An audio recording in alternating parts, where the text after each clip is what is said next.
గుంటూరు జిల్లా బాపట్ల నియోజకవర్గ వైకాపా నాయకుల మధ్య విభేదాలు భగ్గుమన్నాయి. ఆ పార్టీ గౌరవ అధ్యక్షురాలు విజయమ్మ నేతృత్వంలో మహిళా నగర పేరిట రాష్ట్ర స్థాయి మహిళా సదస్సు నిర్వహణకు ముందు పార్టీ నాయకుల్లో అసంతృప్తి బయటపడింది.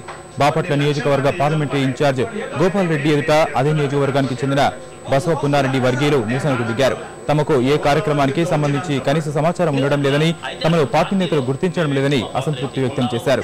ఇది ఒకంత ఉద్రిక్తతకు దారితీసింది. ఈ దశలో పార్టీ జిల్లా సమన్వయకర్త మరి రాజశేఖర్ పరిస్థితిని చక్కదిద్దేందుకు ప్రయత్నించినా ఫలితం లేకపోయింది.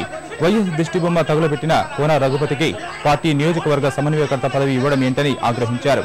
కోనకు వ్యతిరేకంగా నినాదాలు చేశారు.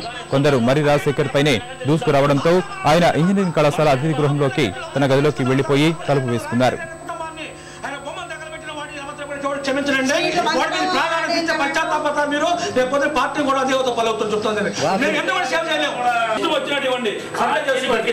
ఒక వ్యక్తికి ఎందుకు వాళ్ళ ప్రాధాన్యత ఇవ్వాలా? 1500 ఓట్లు ఉన్న వ్యక్తికి ఎందుకు ప్రాధాన్యత ఇవ్వాలా? 35,000 ఎన్టీ ఓటింగ్, 35,000 ఎస్సీ ఓటింగ్ ఉంది.